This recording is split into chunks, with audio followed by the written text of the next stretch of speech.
اللہ تعالیٰ نے فرمایا سورہ رعد میں ان اللہ لا یغیر ما بقوم حتی یغیروا ما بانفسہم، کسی قوم کی حالت اللہ نہیں بدلتا جب تک کہ وہ اپنے اندر اپنے نفس کی حالت کو نہیں بدلیں گے۔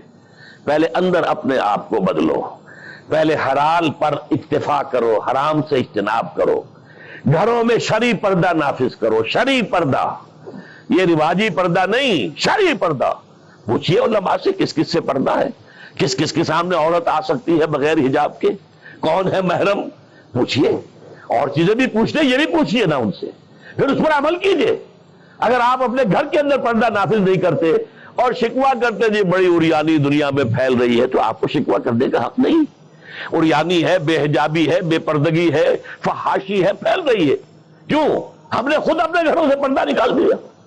جس کے بعد دو پیسے آ گئے، سب سے پہلا کام یہ کیا کہ برقع اتار دیا۔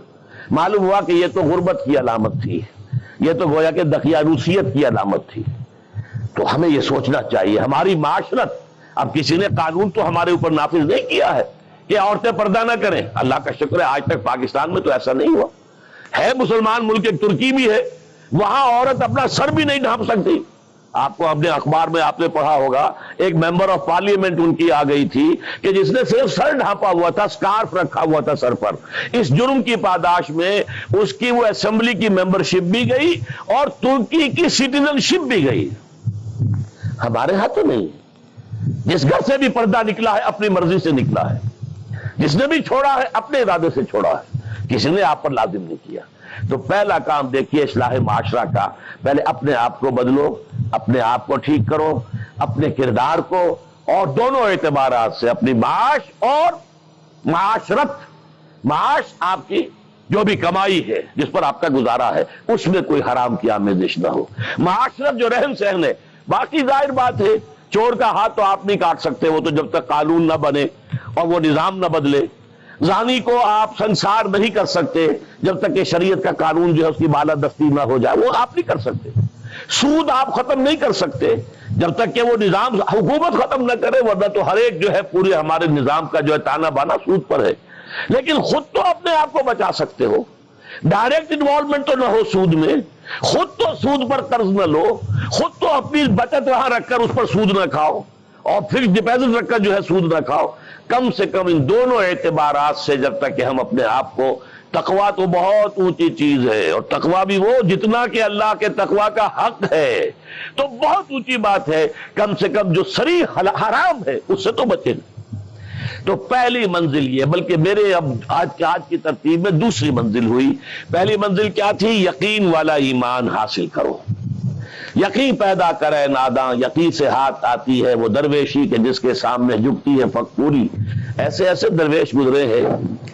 اب یہ خواجہ نظام الدین اولیاء رحمۃ اللہ علیہ دلی میں ایک تخت ہوتا تھا بادشاہ کا، ایک تخت ہوتا تھا ان کا روحانی تاجدار، وہ کون تھے؟ نظام الدین اولیاء رحمۃ اللہ علیہ۔ 6 بادشاہ ان کے زمانے میں بیٹھے تخت دہلی پر، کسی کے پاس حاضری نہیں دی، درویش نہیں جایا کرتے عمرہ کے گھروں میں۔ ایک بادشاہ نے کہا کہ میں آنا چاہتا ہوں، روک دیا، نہیں میرے پاس مت آؤ۔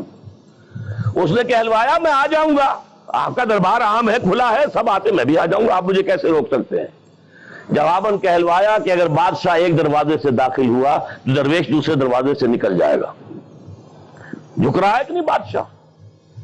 جب آیا تھا بابر یہاں پر حکومت وہ جنگ کرنے کے لیے، پانی پت کی پہلی جنگ ہونے والی تھی سن 1526 میں، پتہ نہیں یہ تاریخ بھی اب لوگوں کو معلوم ہے کہ نہیں، تو وہاں کون تھا؟ ابراہیم لودھی بادشاہ تھا دہلی کا۔ وہ آیا ہے شیخ عبد القدوس گنگوہی رحمت اللہ علیہ کے پاس کہ حضور حضرت میرے لیے دعا کیجئے، بڑا وقت سخت آ گیا ہے، بابر فوج لے کر آ گیا ہے۔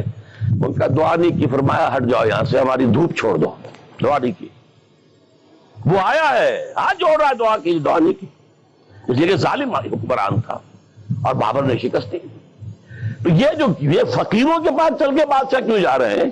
اس لیے کہ وہ یقین ہے دل کے اندر، یقین پیدا کرے ناداں، یقین سے ہاتھ آتی ہے وہ درویشی کے جس کے سامنے جھکتی ہے فغفوری۔ بادشاہ جھکتے ہیں جن کے سامنے، وہ کس سے حاصل ہوتی ہے؟ وہ در حقیقت یقین قلبی والی دولت۔ دوسرا کام، اپنے عمل کے اندر، اپنے کردار میں تقوی اختیار کرو جس کا کم سے کم درجہ یہ ہے کہ حرام سے تو اپنے آپ کو بچا لو، اور فرائض کی پابندی کرو۔ نماز فرض ہے، روزہ فرض ہے، اگر آپ کے پاس مال اتنا ہے کہ زکوٰۃ آپ پر عائد ہوتی ہے، زکوٰۃ دینا فرض ہے، اگر استطاعت ہے تو حج کرنا فرض ہے، جو بھی ہے فرائض وہ ادا کرو، فرائض و واجبات ادا کرو، حرام سے اپنے آپ کو روک لو۔ یہ دو کام نہیں کرتے تو اگلی آیت کی طرف بڑھنے کا فائدہ ہی نہیں، پھر یہیں پر بات ختم ہو جائے گی، فل سٹاپ ہو جائے گا۔ لیکن اگر یہ مرحلہ طے کر لیا، خوش نصیب، اس نے اپنی معاش اور اپنی معاشرت کو درست کر دیا شریعت کے مطابق۔ اب اگلا قدم کیا ہوگا؟ وَاعْتَصِمُوا بِحَبْلِ اللَّهِ جَمِيعًا وَلَا تَفَرَّقُوا۔